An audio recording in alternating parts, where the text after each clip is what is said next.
You come home, open the door, and it's truly yours. No more asking permission to paint the walls, and every penny you invest goes towards building your wealth. Sounds pretty amazing, right? But buying a house isn't just about aesthetics, it's a big financial decision. In this video, we'll break down the steps to homeownership, the rent versus buy debate, and how to make the smartest choice for your financial future. While renters see their rent payment as money they will never get back, homeowners have to cover property taxes, maintenance costs, and mortgage payments. To have an apples-to-apples comparison, we need to figure out how much money neither renters nor homeowners will ever get back. This concept was introduced by Ben Felix, a Canadian portfolio manager, in his YouTube video titled Renting versus Buying, the 5% Rule. However, mortgage rates are much higher today, around 6.5 to 7.5%, so the topic needs a refresh. The main thing we're trying to solve for is the cost of homeownership on a monthly basis so we can compare it to rent costs. If the monthly cost of homeownership is cheaper than renting a comparable home, then buying is probably better. There are three main components to consider when figuring out the monthly cost of homeownership: property taxes, maintenance costs, and the mortgage payment. The mortgage payment itself is broken down into two parts: the cost of the interest on a loan and the principal payment. Interest is the cost of borrowing the money from the lender, and principal payment is the portion of the payment that goes towards paying down the actual loan amount. Property taxes are a percentage of the property's value that you owe to the government every year. In the United States, the average property tax rate is 1.11%. Maintenance costs are estimated to be 1 to 2% of the property's value per year. So, for a $500,000 home, property taxes would be $5,500 per year and maintenance costs would be $5,000 per year. On top of these costs, there's the opportunity cost of the down payment. This means that the money you use for a down payment could be invested in the stock market, potentially earning a higher return. According to data, S&P 500 has returned an average of 7.19% per year over the past 30 years, adjusted for inflation. Residential real estate, on the other hand, has appreciated by about 4% per year over the same period. This narrows the gap between stock market returns and real estate appreciation. The second part of the cost of capital equation is the interest on the mortgage loan. Let's assume an interest rate of 6.8% on a $400,000 loan. After subtracting the 20% down payment, this translates to $28,000 in annual interest payments. Don't get confused. This example assumes a 20% down payment, but the actual down payment amount can vary. So in total, the cost of capital would still be $33,000 per year, which is 6.6% of the home's value. Adding up all the costs, property taxes, maintenance, and cost of capital, we get a rule of thumb to estimate the monthly cost of homeownership. 1.11% property tax plus 1% maintenance plus 6.6% cost of capital equals 8.71%. This 8.71% can be used as a quick guide to estimate the monthly cost of homeownership.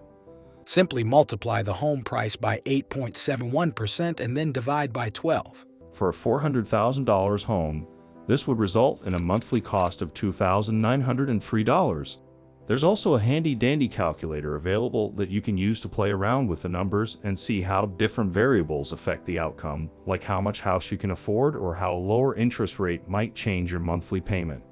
You can check out websites like NerdWallet or Zillow.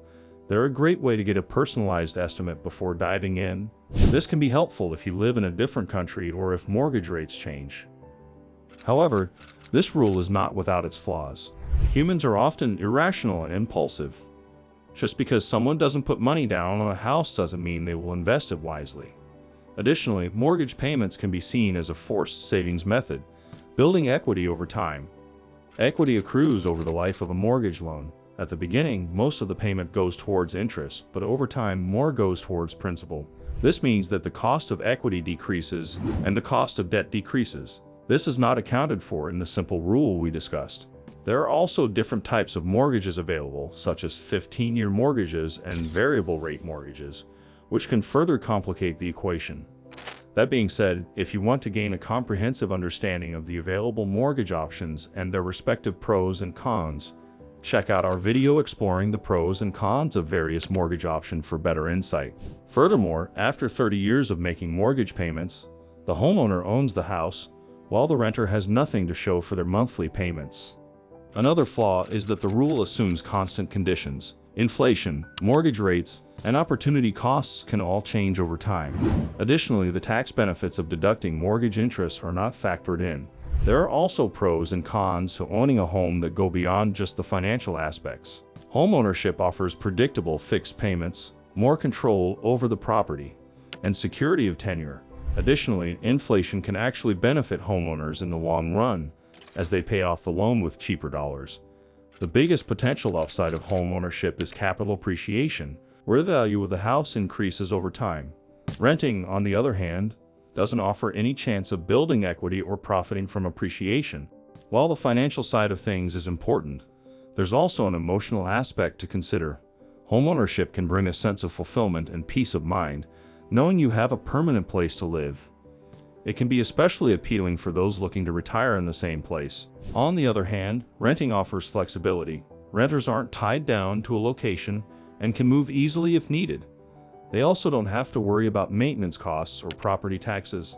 Also, some rental properties offer amenities like dormant gyms and pools, which may not be available to homeowners. The key takeaway is that there's no one-size-fits-all answer to the renting versus buying debate. The best option for you will depend on your circumstances, goals, and preferences. The 8.71% rule can be a helpful starting point to assess the financial side of things, but it's important to consider all the other factors involved before making a decision.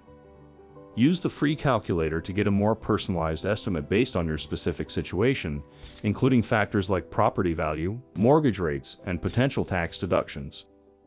Ultimately, the decision of renting versus buying is a personal one. By carefully considering all the pros and cons, both financial and emotional, you can choose the option that best suits your needs and lifestyle. So, take your time, do your research, and make an informed decision. Happy house hunting or happy renting.